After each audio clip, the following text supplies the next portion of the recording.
Provident fund ప్రయోజనాలు ఈ అంశంపై ముఖాముఖి వింటారు. అతిథి regional PF commissioner Shri K Avinash Kumar, పరిచయకర్త ఎన్ మణి. శ్రోతలకు నమస్కారం. ఉద్యోగస్తులందరికీ పరిచయం ఉన్న పదం ప్రావిడెంట్ ఫండ్. ఈ ప్రావిడెంట్ ఫండ్ గురించి ఉద్యోగస్తుల్లో ఎన్నో సందేహాలు ఉంటాయి. ఆర్థిక భద్రతను అందించే ఈ ఉద్యోగుల భవిష్య నిధి, పెన్షన్, వారి సామాజిక భద్రతకు సంబంధించిన పలు ముఖ్యమైన అంశాల గురించి చర్చించడానికి మనతో ఉన్నారు Visakhapatnam region PF commissioner Shri K Avinash Kumar గారు. వీరిని అడిగి పిఎఫ్ గురించి మరిన్ని విషయాలు తెలుసుకుందాం. సార్ నమస్తే అండి. నమస్కారం. ప్రావిడెంట్ ఫండ్ గురించి చాలా రకాల అనుమానాలు ఉద్యోగస్తులు ఉంటూ ఉంటాయి. ఈపీఎఫ్ అంటే ఏమిటి, అది ఉద్యోగులకి ఎలా ఉపయోగపడుతుంది అనేది శ్రోతలకు వివరిస్తారండి? Thank you for inviting me. EPF అంటే ఎంప్లాయీస్ ప్రావిడెంట్ ఫండ్, తెలుగులో దాన్ని మనం ఉద్యోగుల భవిష్య నిధి అంటాం. మనకి ఎలాగైతే గవర్నమెంట్ సెక్టర్లో పనిచేసే వాళ్ళకి ప్రభుత్వ ప్రావిడెంట్ ఫండ్, అలాగే ప్రైవేట్ సెక్టర్లో పనిచేసే వాళ్ళకి steel plant, Hindustan ship yard లాంటి ప్రభుత్వ రంగ సంస్థల్లో పనిచేసే ఉద్యోగస్తులకి, కార్మికులకి, వారికి కూడా వారి వృద్ధాప్యంలో, అలాగే ఉద్యోగ విరమణ చేసిన తర్వాత లేదా ఉద్యోగం ఏదైనా కారణాల వల్ల కోల్పోయినప్పుడు వారికి కూడా ఒక ఆర్థిక భద్రత ఉండాలి, అలాగే సామాజిక భద్రత ఉండాలి అనే సదుద్దేశంతో మనకి గవర్నమెంట్ ఆఫ్ ఇండియా వాళ్ళు 1952లో employees provident fund and miscellaneous provisions act చేయడం జరిగింది. సో ఈ యాక్ట్ కింద మనకి ప్రధానంగా 3 పథకాలు ఉంటాయి. ఒకటి ఉద్యోగుల భవిష్య నిధి పథకం, ఎంప్లాయీస్ ప్రావిడెంట్ ఫండ్, అలాగే రెండవది ఎంప్లాయీస్ పెన్షన్ స్కీమ్ అండి, అలాగే మూడవది ఇన్సూరెన్స్ సదుపాయం కల్పించడం కోసం ఉద్దేశించబడిన employees deposit linked insurance scheme. ఈ 3 పథకాల ద్వారా మనకి ప్రభుత్వం వారు, ఈపీఎఫ్ఓ వారు కార్మికులకి, ప్రైవేట్ సెక్టార్లో పనిచేస్తున్న కార్మికులకి, ఉద్యోగస్తులకి సామాజిక భద్రతను కల్పించడం జరుగుతుంది. పిఎఫ్ అనగానే జనరల్గా మాలాంటి వాళ్ళకి తెలిసేది ఏమిటి అంటే ఉద్యోగస్తుల నుంచి కొంత అమౌంట్ తీసుకుంటారు, అలాగే ఎంప్లాయర్ కొంత అమౌంట్ వేస్తారు అనేది. అయితే కొన్ని సంస్థల్లో ఏమిటంటే ఎంప్లాయర్ అనేది వాళ్ళ వైపు నుంచి వేయకుండా 2 వీళ్ళ వైపు నుంచే తీసుకుంటారు అనే ఆరోపణలు కూడా ఉన్నాయి. ఇది ఎంతవరకు నిజం అనేది మనకు తెలియకపోయినా, సో యాజమాన్యం ఎంత వెయ్యాలి, ఒకవేళ వెయ్యకపోతే మీ వరకు ఆ కంప్లైంట్ రైజ్ చేయొచ్చా, దీని గురించి ఒక్కసారి తెలియజేస్తారా? ప్రధానంగా మనం ఈ పథకం కింద 12% ఉద్యోగుల జీతంలో నుంచి మనము మినహాయించడం జరుగుతుంది. ఇక్కడ మనం జీతం అనేది అక్కడికి వస్తే మనకి బేసిక్ ప్లస్ డియర్నెస్ ఎలవెన్స్, తెలుగులో మనం దీన్ని కరువు బత్యం అంటాం. సో ప్రతి ఉద్యోగికి కూడా శాలరీ అనేది, వారి నెలసరి వేతనం అనేది వేరు వేరు అలవెన్సెస్ రూపంలో ఉంటుంది. అందులో బేసిక్ శాలరీ అనేది ప్రధానమైన కాంపోనెంట్గా ఉండడం జరుగుతుంది. అలాగే బేసిక్ శాలరీతో పాటు డియర్నెస్ ఎలవెన్స్, అలాగే హౌస్ రెంట్ ఎలవెన్స్ లేదా ఏదైనా ఎలవెన్స్ రూపంలో ఉంటుంది. వీటిలో మనం బేసిక్ ప్లస్ డిఏను మాత్రమే మనం ప్రావిడెంట్ ఫండ్ క్యాలిక్యులేషన్లో తీసుకోవడం జరుగుతుంది. సో ప్రతి ఉద్యోగికి కూడా నెలకి వారి వచ్చే జీతంలో ఉన్న బేసిక్ శాలరీ మరియు డిఎన్ఎస్ ఎలవెన్స్లో 12% మనం వాళ్ళ శాలరీలో నుంచి మినహాయించడం జరుగుతుంది.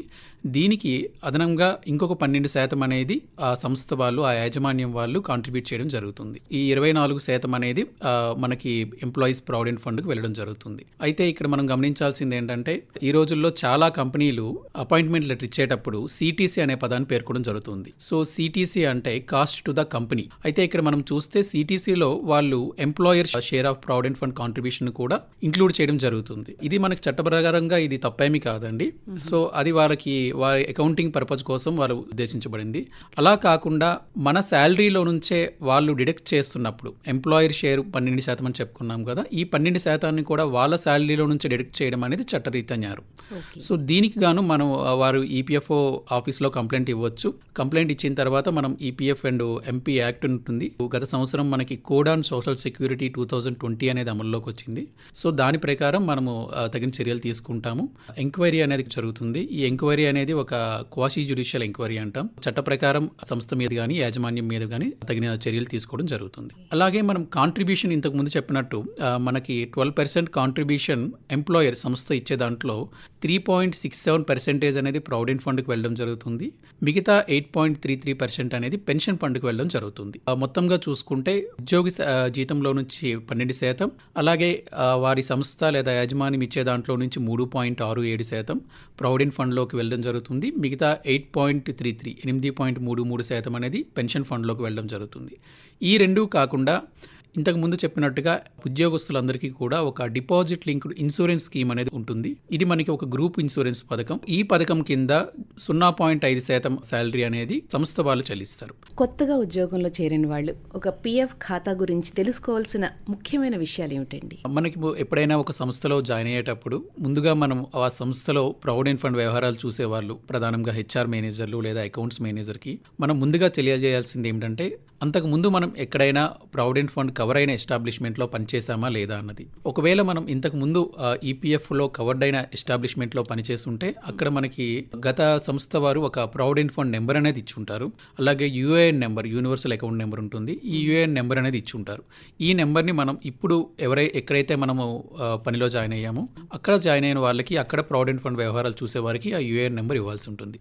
అలాగే యూఏఎన్ నెంబర్ ఇచ్చిన తర్వాత ప్రధానంగా చూడాల్సింది ఏంటంటే మన యూఏఎన్ నెంబర్ కేవైసీతో సీడ్ అయిందా. ఇక్కడ కేవైసీ అంటే మనకి ఆధార్, అలాగే పాన్ కార్డ్, అలాగే బ్యాంక్ అకౌంట్ నెంబర్. మనకున్న యూఏఎన్ నెంబర్ ఈ మూడింటితో అనుసంధానం కాలేనప్పుడు మనం వెంటనే చేయాల్సింది మన ఆధార్ నెంబర్తో, అలాగే మన పాన్ నెంబర్తో, మన బ్యాంక్ అకౌంట్ నెంబర్తో మనం కేవైసీని అనుసంధానం చేసుకోవాల్సి ఉంటుంది. ఇలా అనుసంధానం చేసుకున్న తర్వాత మాత్రమే ఈపీఎఫ్ఓలో ఉండే మెంబర్ పోర్టల్ అనే ఆప్షన్ ద్వారా కన్సర్న్డ్ ఎవరైతే ఉద్యోగస్తులు ఉంటారో వారు లాగిన్ అవ్వచ్చు. లాగిన్ అయ్యి వారికి ఎంత బ్యాలెన్స్ ఉన్నదనేది వాళ్ళు సరి చూసుకోవచ్చు.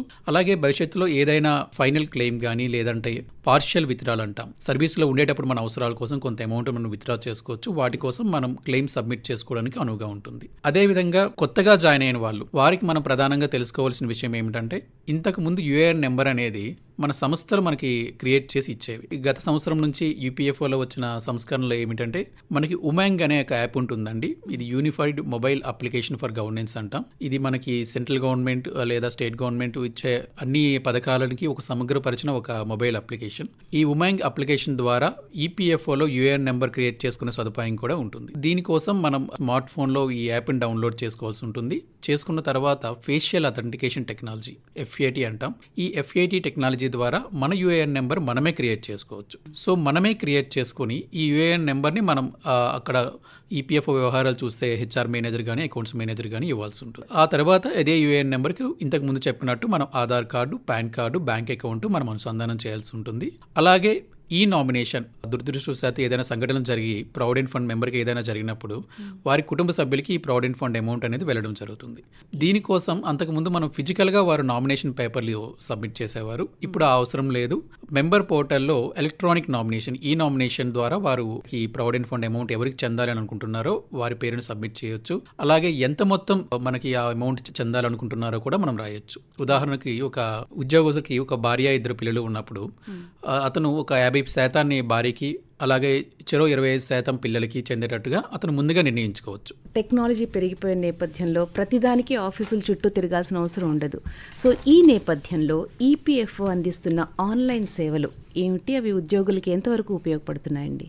ఈపీఎఫ్ఓలో ఆన్లైన్ సేవలు మనకు ప్రధానంగా మెంబర్స్కి అలాగే పెన్షనర్స్ కూడా ఇస్తున్నాం. మెంబర్స్కి మనం ఇచ్చే సేవలు ప్రధానంగా 3 రకాలు ఉంటాయి. మొదటిది ప్రొఫైల్ కరెక్షన్. ఇంతకు ముందు మనం నేమ్ కానీ లేదా డేట్ ఆఫ్ బర్త్, అలాగే మన date of joining, date of exit, ఇటువంటి బేసిక్ డీటెయిల్స్లో ఏవైనా సరిదిద్దడాలు ఉంటే ఫిజికల్గా ఒక జాయింట్ డిక్లరేషన్ అనేది ఈపీఎఫ్ఓ ఆఫీసులో సబ్మిట్ చేసేవాళ్ళం.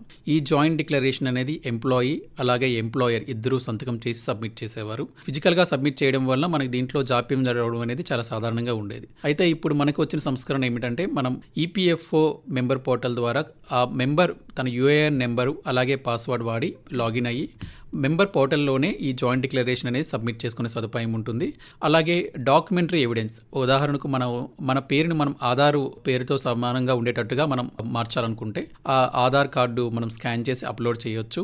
అలాగే పాన్ కార్డు కానీ ఇతర డాక్యుమెంటరీ ఎవిడెన్స్ కూడా మనం అప్లోడ్ చేయడానికి అవకాశం ఉంటుంది. ఇది ఒక మేజర్ చేంజ్ అండి. రెండవది ఈ నామినేషన్. ఇంతకు ముందు చెప్పినట్టు మనం ఫిజికల్గా సబ్మిట్ చేయాల్సిన అవసరం లేదు. ఇది కూడా మనం ఆన్లైన్లోనే చేయొచ్చు. ఇక మూడవది ప్రధానంగా క్లెయిమ్ సబ్మిషన్ అనేది ఆన్లైన్లోనే ఈ క్లెయిమ్ ఫామ్ సబ్మిట్ చేయవచ్చు. ఆన్లైన్లో క్లెయిమ్ ఫామ్ సబ్మిట్ చేయడం ద్వారా మనకి క్లెయిమ్ సెటిల్మెంట్ అనేది కూడా చాలా వరకు 10 వర్కింగ్ డేస్లో మాత్రమే జరుగుతుందండి. ఇది మనకి మెంబర్కి వచ్చే సదుపాయాలు. దీనికి అదనంగా పెన్షనర్స్కి వచ్చే సదుపాయాలు, ఇంతకు ముందు పెన్షన్ డ్రా చేసేవారు ప్రతి సంవత్సరము కూడా వాళ్ళు లైఫ్ సర్టిఫికేట్ అనేది బ్యాంక్ మేనేజర్ ద్వారా సంతకం చేయించుకొని ఈపీఎఫ్ ఆఫీసులో సబ్మిట్ చేసేవాళ్ళు. ఇప్పుడు ఈ డిజిటల్ లైఫ్ సర్టిఫికేట్ వచ్చిందండి. డిఎల్సి అంటాం, డిజిటల్ లైఫ్ సర్టిఫికేట్. ఈ డిజిటల్ లైఫ్ సర్టిఫికేట్ అంటే ఏమిటంటే మనము ఆన్లైన్లో మనకి ఈ సేవ మీ సేవ లాంటి కామన్ సర్వీస్ సెంటర్లో కానీ లేదా బ్యాంకుల్లో కానీ పోస్ట్ ఆఫీసుల్లో కానీ ఉండే కౌంటర్స్ ద్వారా కానీ జీవన్ ప్రమాణ్ అనే వెబ్సైట్ ద్వారా ఈ లైఫ్ సర్టిఫికేట్ అనేది సబ్మిట్ చేసుకోవచ్చు. దీనికి అదనంగా గత సంవత్సరం నుంచి కూడా మనకు స్మార్ట్ ఫోన్స్లో కూడా జీవన్ ప్రమాణ్ అనే యాప్ ఉంది. ఈ యాప్ని డౌన్లోడ్ చేసుకొని ఫేషియల్ అథెంటికేషన్ టెక్నాలజీ ద్వారా వాడుకొని వారి ఇంట్లో నుంచే వాళ్ళ స్మార్ట్ ఫోన్ నుంచే మనకి ఈ లైఫ్ సర్టిఫికేట్ అనేది సబ్మిట్ చేయడం జరుగుతుంది. ఎటువంటి సందర్భాల్లో ఈ పిఎఫ్ అమౌంట్ని మధ్యలో విత్డ్రా చేసుకోవచ్చండి? పిఎఫ్ అనేది సాధారణంగా మనం పదవి విరమణ చేసిన తర్వాత మనకు ఒక ఆర్థిక భద్రత కోసం ఉద్దేశించిన పథకం అండి. అయితే చాలాసార్లు ఉద్యోగంలో ఉన్నప్పుడే మనకు కొన్ని అవసరాలు ఉంటాయి. ఉదాహరణకు పిల్లలు పెళ్లి చేయడానికి కానీ లేదా వాళ్ళ ఎడ్యుకేషన్ పర్పస్ కోసం కానీ అనారోగ్యం చేసినప్పుడు హాస్పిటల్ ఖర్చుల కోసం కానీ మనం కొంత అమౌంట్ అనేది అవసరం వస్తుంది. సో దీనికోసం మనకి ఈపీఎఫ్ఓలో అడ్వాన్స్డ్ స్కీమ్ అనేది ఉంటుందండి. దీన్నే మనం పార్షియల్ విత్డ్రాల్స్ అని కూడా అంటాం.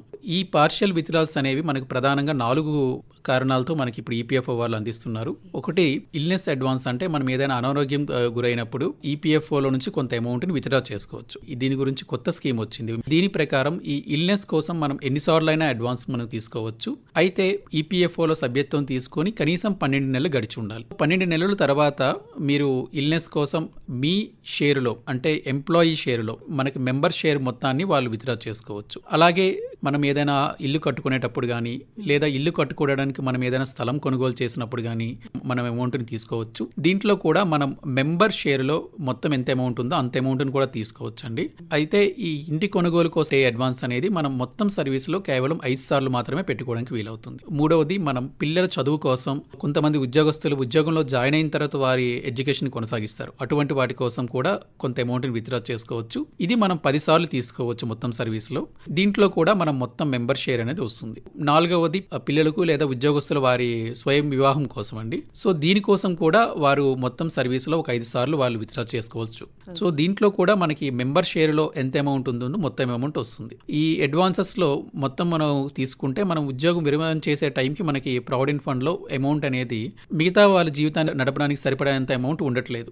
సో దీన్ని దృష్టిలో ఉంచుకొని గవర్నమెంట్ వాళ్ళు కొత్తగా ఒక సంస్కరణ తీసుకొచ్చారు. అదేంటంటే మినిమం 25%, 25% బ్యాలెన్స్ అనేది ఖచ్చితంగా వారి అకౌంట్లో ఉండాలి. సో మేము ఇటువంటి అడ్వాన్సెస్ క్లెయిమ్స్ ఏవైనా మేము సెటిల్ చేసేటప్పుడు కనీసం 25% ఉండేటట్టు మేము జాగ్రత్త తీసుకుంటాం. పిఎఫ్ని క్లెయిమ్ చేసుకునేటప్పుడు ఒక్కొక్కసారి అవి తిరస్కరణకి గురయ్యే అవకాశాలు కూడా ఉంటాయి. అంటే ఏ పరిస్థితుల్లో ఈ పిఎఫ్ క్లెయిమ్ అనేది తిరస్కరించబడుతుందండి? క్లెయిమ్ మనం తిరస్కరించడానికి ప్రధాన కారణం ఏమిటంటే, ఇంతకు ముందు చెప్పినట్టు మనము ఇల్లు కట్టుకోవాలి అనుకుంటే మనకి మొత్తం సర్వీస్లో కేవలం 5 సార్లు మాత్రమే వీలవుతుంది. అలాగే పిల్లల చదువు నిమిత్తం మనం ఒక 10 సార్లు మనం విత్డ్రా చేసుకోవచ్చు. చాలా సార్లు సభ్యులు ఏం చేస్తుంటారంటే మనం ఇచ్చిన పరిమితుల కన్నా ఎక్కువ సార్లు వాళ్ళు క్లెయిమ్ అనేది సబ్మిట్ చేయడం జరుగుతుంది. సో అటువంటప్పుడు మనకి తిరస్కరణ గురవుతుందండి. అలాగే రెండవది, మనకి ఇంతకు ముందు చెప్పినట్టు సఫిషియెంట్ బ్యాలెన్స్ అనేది ఉండాలి. సో బ్యాలెన్స్ అనేది లేనప్పుడు కూడా కొన్నిసార్లు రిజెక్ట్ అవుతుంది.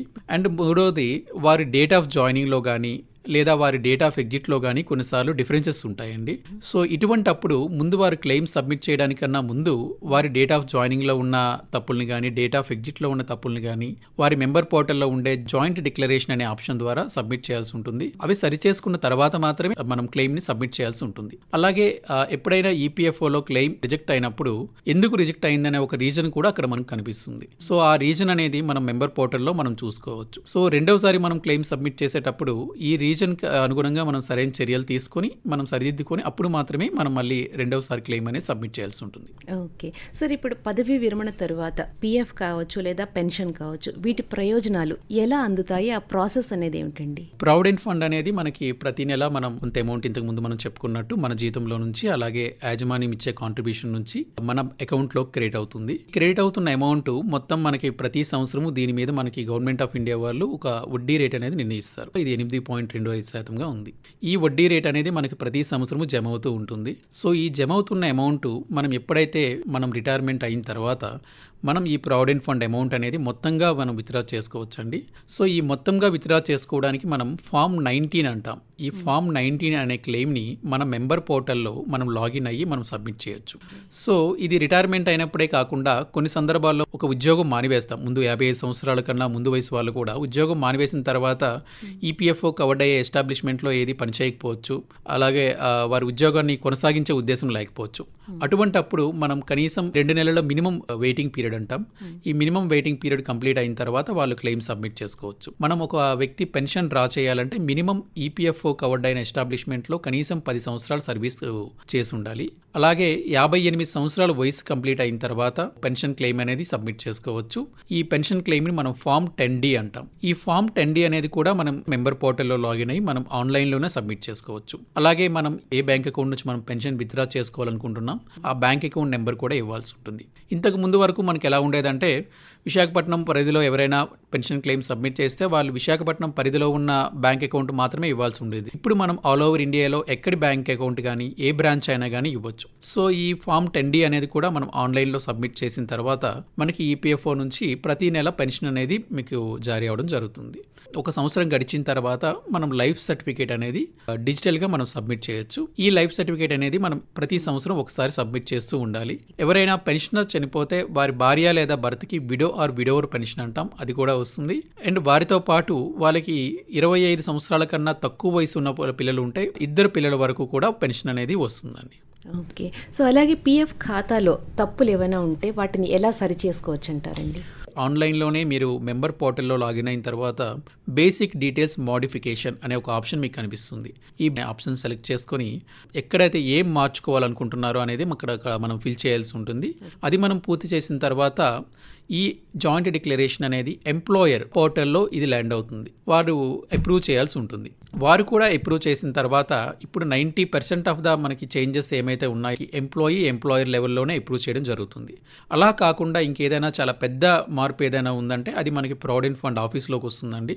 సో ఇటువంటి సందర్భాల్లో కూడా జాయింట్ డిక్లరేషన్ అప్లికేషన్ మనకి ఆన్లైన్లో వచ్చిన తర్వాత ఒక 10 వర్కింగ్ డేస్లో మనం అది అప్రూవ్ కానీ చేయడం జరుగుతుంది. ఇప్పుడు ఒక ఉద్యోగి సంస్థ మారినప్పుడు పిఎఫ్ని కంటిన్యూ చేయాలి అనుకునేటప్పుడు ఆ ఆర్గనైజేషన్ టు ఆర్గనైజేషన్ వాళ్ళు సమన్వయం చేసుకుంటారా, లేదంటే ఉద్యోగి పాత్ర ఏమన్నా ఉంటుందండి అందులో? ఇది చాలా మంచి ప్రశ్న అండి. ఒక ఉద్యోగం మానివేసిన తర్వాత 2 నెలల లోపల వేరే ఉద్యోగం రానట్లయితే వెంటనే వాళ్ళు మొత్తం పిఎఫ్ మొత్తం కూడా విత్డ్రా చేసుకుంటున్నారు. మనకి ఈపీఎఫ్ ద్వారా వచ్చే వడ్డీ రేటు 8.25% వరకు ఉంటుంది. సో వీరు వెంటనే విత్డ్రా చేసుకోవడం వల్ల ఏమవుతుందంటే ఈ వడ్డీ రేట్ అనేది కొనసాగదనమాట.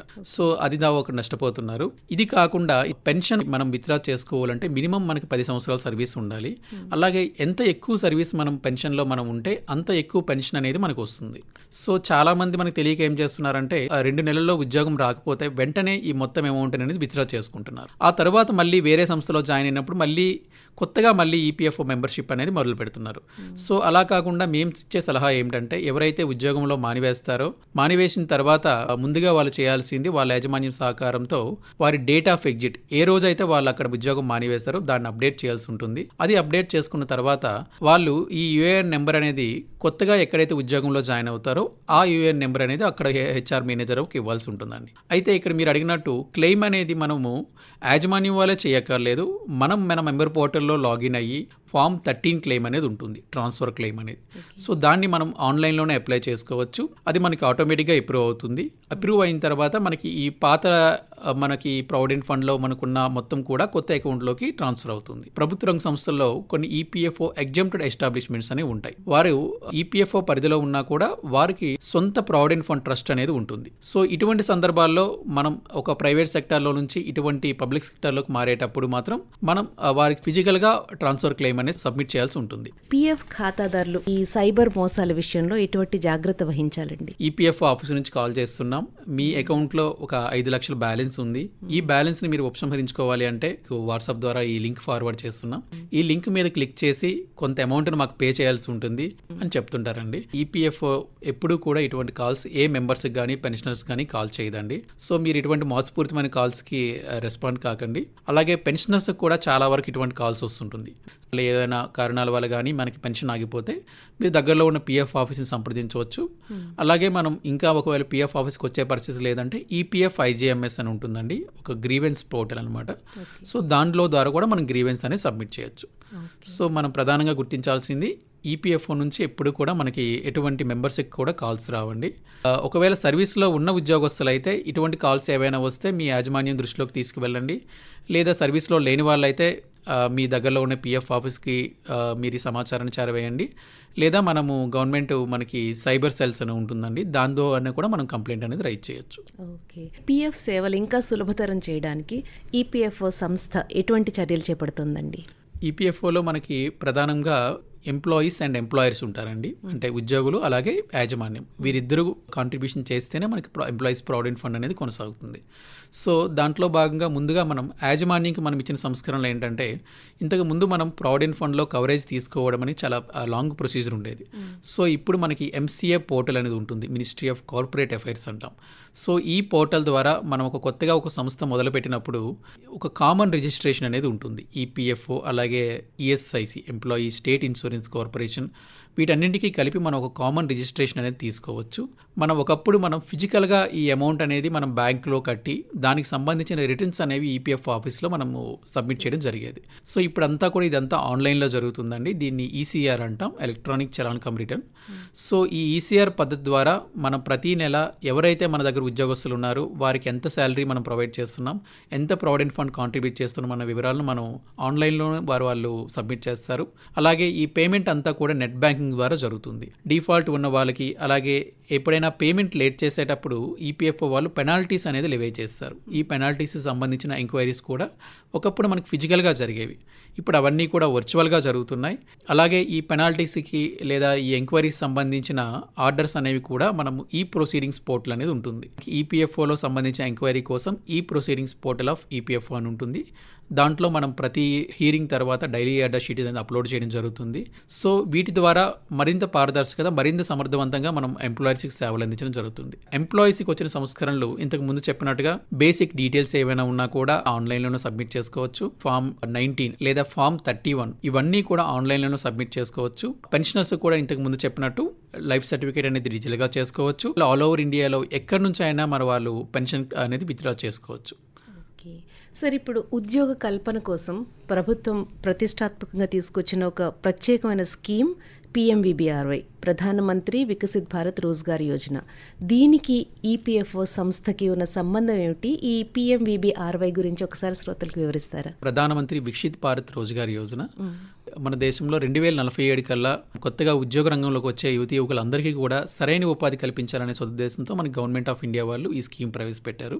సో ఇది గత సంవత్సరం ప్రవేశపెట్టారండి. ఈ స్కీమ్ ద్వారా మన గవర్నమెంట్ ఆఫ్ ఇండియా వాళ్ళు కొత్తగా కనీసం 3.67 కోట్ల ఉద్యోగాలు కల్పించాలనే ఉద్దేశంతో మనకు ప్రవేశపెట్టారండి. PMVBRY స్కీమ్ అనేది మనకి ministry of labour and employment వారి స్కీమ్. దీంట్లో మనకి 2 పార్ట్స్ ఉంటాయి. పార్ట్ ఏ అంటే మనకి ఎవరైతే కొత్తగా ఉద్యోగంలోకి వస్తారో ఆ ఉద్యోగస్తులకి వారి 1 నెల జీతం అనేది మనకి గవర్నమెంట్ వాళ్ళు రిఫండ్ చేస్తారు. ఉదాహరణకు ఒక వ్యక్తి 14,000 తన ఫస్ట్ జీతం అయితే 14,000లో మొదటి సగం అంటే 7,000 వారు 6 నెలలు ఉద్యోగ కాలం గడిచిన తర్వాత 7,000 అనేది వారి బ్యాంక్ అకౌంట్లోకి డైరెక్ట్గా క్రెడిట్ చేయడం జరుగుతుంది. ఇది డీబీటీ అంటాం అనమాట, డైరెక్ట్ బెనిఫిట్ ట్రాన్స్ఫర్ అనేది జరుగుతుంది. అలాగే ఈ 6 నెలలు గడిచిన తర్వాత వాళ్ళకి ఈపీఎఫ్ఓ మెంబర్ పోర్టల్లో ఫైనాన్షియల్ లిటరసీ అనే ఒక కోర్స్ ఉంటుందండి. ఫైనాన్షియల్ లిటరసీ కోర్స్ అనేది కంప్లీట్ చేసిన తర్వాత మళ్ళీ ఇంకొక 6 నెలలు ఉద్యోగం చేసిన తర్వాత మిగతా 2వ విడత మిగతా 7,000 కూడా వాళ్ళ అకౌంట్లో క్రెడిట్ చేయడం జరుగుతుంది. ఇకపోతే పార్ట్ బి బెనిఫిట్ అనేది ఉద్యోగాలు కల్పిస్తున్నందుకు గాను యాజమాన్యానికి కానీ ఆ సంస్థకు కానీ గవర్నమెంట్ వాళ్ళు ఇచ్చే బెనిఫిట్. గత ఆర్థిక సంవత్సరంతో పోల్చుకుంటే ఎవరైతే కొత్తగా ఉద్యోగుల్ని తీసుకుంటారో, ఉదాహరణకి మనం గత ఆర్థిక సంవత్సరంలో ఒక 100 మందిని ఉపాధి కల్పించుంటే ఈ స్కీమ్ మొదలైన తర్వాత మనం కనీసం 105 మందికి మనము ఉద్యోగంలోకి తీసుకోవాల్సి ఉంటుంది. అంటే మనం కనీసం 5 మందికి కొత్తగా ఉద్యోగంలోకి తీసుకోవాల్సి ఉంటుంది. ఇలా తీసుకున్న వారందరూ కూడా ఈ స్కీమ్లో మనకి బెనిఫిట్ పొందడానికి అర్హులవుతారు. ఒకవేళ మీ సంస్థలో 50 కన్నా తక్కువ ఉద్యోగులు ఉంటే మీరు కనీసం కొత్తగా 2 ఉద్యోగంలోకి తీసుకుని ఉండాలి. అంటే మన ఉద్యోగుల సంఖ్య 52 లేదా అంతకన్నా ఎక్కువ ఉండొచ్చు. ఎప్పుడైతే మనం ఇలా ఉద్యోగంలోకి తీసుకున్నామో అప్పటి నుంచి మన స్కీమ్ బెనిఫిట్ అనేది వస్తుంది. ఎవరికైతే మనము ఉద్యోగంలో తీసుకున్నామో వారి శాలరీ ఆధారంగా బెనిఫిట్ అనేది వస్తుందండి. సో ఈ బెనిఫిట్ అనేది మనం స్కీమ్ మొదలుపెట్టిన తర్వాత నుంచి 2 సంవత్సరాల వరకు జరుగుతుందండి. ఒకవేళ మ్యానుఫ్యాక్చరింగ్ తయారీ రంగంలో ఉన్న పరిశ్రమలు ఏవైనా ఉంటే వారికి మాత్రం ఈ బెనిఫిట్ అనేది 4 సంవత్సరాల వరకు రావడం జరుగుతుంది. మనకి విశాఖపట్నం పరిధిలో ఆర్గనైజేషన్స్లో 70% వరకు మనకి ఈ PMVBRY కింద రిజిస్ట్రేషన్ చేసుకున్నారు. ఈ స్కీమ్ ఇంకా మనకి నడుస్తుందండి. సో మిగతా ఎస్టాబ్లిష్మెంట్స్ కూడా త్వరగా మనకి రిజిస్ట్రేషన్ కంప్లీట్ చేసుకుని బెనిఫిట్స్ వాళ్ళు పొందవచ్చు. పిఎఫ్ సంస్థలో కమిషనర్గా ఒక ఉన్నత స్థానంలో ఉన్న మీరు పిఎఫ్ ఖాతాదారులకు ఇచ్చే సూచనలు, సలహాలు ఏంటండి? పిఎఫ్ ఖాతాదారులకు ప్రధానంగా మేము ఇచ్చే సలహా, ప్రావిడెంట్ ఫండ్ అనేది మనకి వృద్ధాప్యంలో కానీ లేదా ఇటువంటి పరిస్థితుల్లో అయినా ఉద్యోగం కోల్పోయినప్పుడు కానీ, నిరుద్యోగులుగా ఉండేటప్పుడు కానీ, అప్పుడు మనకు ఒక ఆర్థిక లబ్ధి, ఒక ఆర్థిక భద్రత ఉండాలి అనే ఉద్దేశంతో గవర్నమెంట్ ఆఫ్ ఇండియా వాళ్ళు చేసింది. అలాగే ఒకవేళ ఉద్యోగికి దురదృష్టవశాత్తు ఏదైనా సంఘటన జరిగినప్పుడు వారి కుటుంబ సభ్యులకు కూడా ఒక ఆర్థిక భరోసా ఉండాలి అనే ఉద్దేశంతో మనకి ఈ ప్రావిడెంట్ ఫండ్ బెనిఫిట్ అనేది ఇవ్వడం జరిగింది. దీంట్లో మనం ప్రధానంగా గమనించాల్సింది ఏంటంటే, ఎంత ఎక్కువ కాలం పనిచేసి ఎంత అమౌంట్ అనేది మనం దీంట్లో కాంట్రిబ్యూట్ చేస్తుంటామో దానికి అదనంగా మనకి ఇంట్రెస్ట్ అనేది జమ అవడం జరుగుతుంది. ఈ అమౌంట్ అనేది మనము అత్యవసరంలో ఉన్నప్పుడు మాత్రమే మనం విత్డ్రా చేసుకోవాలి. ఇప్పుడు మనం చాలా మంది మేము గమనిస్తుంది ఏంటంటే, ఉద్యోగంలో ఉన్నప్పుడు చాలా సాధారణమైన అవసరాలకు కూడా వాళ్ళు ప్రావిడెంట్ ఫండ్ అమౌంట్లో నుంచి అమౌంట్ అనేది విత్డ్రా చేస్తుంటారు. దాని ద్వారా ఏం జరుగుతుందంటే, వాళ్ళు పదవి విరమణ చేసేటప్పటికి లేదా ఏదైనా దురదృష్టవశాత్తు వాళ్ళు చనిపోతే వాళ్ళ ఫ్యామిలీ మెంబర్స్కి వెళ్ళేటప్పటికి ఈ బెనిఫిట్ అనేది చాలా తగ్గిపోతుందండి. మనం వాళ్ళు పదవి విరమణ చేసిన తర్వాత ఈ ఆర్థిక భరోసా అనేది వాళ్ళు కోల్పోతున్నారు. సో మేమిచ్చే సలహా ఏంటంటే, మీరు ప్రావిడెంట్ ఫండ్లో సభ్యత్వం చేరిన తర్వాత ఈ అమౌంట్ని మీరు మరీ అత్యవసరమైతే తప్ప విత్డ్రా చేసుకోవద్దు. అది అలా కొనసాగనివ్వండి. దాని మీద మనకి గవర్నమెంట్ ఆఫ్ ఇండియా వాళ్ళు ప్రతి సంవత్సరం కూడా మార్కెట్ రేట్లకు కన్నా కొంచెం ఎక్కువగానే మనకి ఇంట్రెస్ట్ రేట్ అనేది వస్తుంది. ఇది మనకి ఎంత లాంగ్ టర్మ్గా మనకి దీర్ఘకాలికంగా మనం కొనసాగిస్తే అంత ఎక్కువ ప్రయోజనాలు వస్తుంది. అలాగే మేము చెప్పేది ఏంటంటే, ప్రతి ఒక్కరూ కూడా మనం ఎలాగైతే బ్యాంక్ అకౌంట్ నెంబర్ ఎలాగైతే మనము భద్రపరుచుకుంటామో అలాగే మీరు UAN number, universal account number అంటాం, ఒక 12 డిజిట్ నెంబర్ ఉంటుంది. యూఏఎన్ నెంబర్ అనేది మీరు భద్రపరచుకోండి. మీరు ఎక్కడైతే వేరే ఉద్యోగంలో జాయిన్ అవుతారో జాయిన్ అయిన మొదటి సందర్భంలోనే యూఏఎన్ నెంబర్ అనేది వాళ్ళకి ప్రొవైడ్ చేయండి. అలాగే మీరు అప్పుడప్పుడు కూడా మీ మెంబర్ పోర్టల్లో లాగిన్ అయ్యి ఎంత బ్యాలెన్స్ అవుతుంది, మీ సంస్థ వారు మీకు ప్రతి నెల మీకు కాంట్రిబ్యూట్ చేస్తున్నారా లేదనేది మీరు పాస్బుక్ ద్వారా సరి చూసుకోవచ్చండి. వీటితో పాటు Aadhaar card, pan card, mobile number, అలాగే బ్యాంక్ అకౌంట్ అన్నీ కూడా మీరు సీడ్ చేసుకోండి. సో దీని ద్వారా ఏమవుతుందంటే, మనం ఎప్పుడైనా భవిష్యత్తులో ఏదైనా క్లెయిమ్ సబ్మిట్ చేయాలనుకునేటప్పుడు వెంటనే మనం సబ్మిట్ చేసుకోవచ్చు. ప్రావిడెంట్ ఫండ్ గురించి ప్రయోజనాలు ఏమిటి, క్లెయిమ్ చేసుకోవడం ఎలాగో, ఉద్యోగ విరమణ తరువాత ప్రావిడెంట్ ఫండ్ వల్ల వచ్చే పెన్షన్ లాభాలు ఏమిటి, వీటన్నిటినీ కూడా మాకు మా శ్రోతలకి ఇంత వివరంగా తెలియజేసినందుకు ఆకాశవాణి తరఫున మనస్ఫూర్తిగా ధన్యవాదాలు తెలియజేస్తూ థ్యాంక్ యూ సార్. ఇంతవరకు ప్రావిడెంట్ ఫండ్ ప్రయోజనాలు ఈ అంశంపై ముఖాముఖి విన్నారు. అతిథి regional provident fund commissioner Shri K Avinash Kumar, పరిచయకర్త ఎన్ మణి. సమర్పణ ఆకాశవాణి ప్రాంతీయ వార్తా విభాగం, విశాఖపట్నం. వెలువడింది ఆకాశవాణి విజయవాడ కేంద్రం నుండి.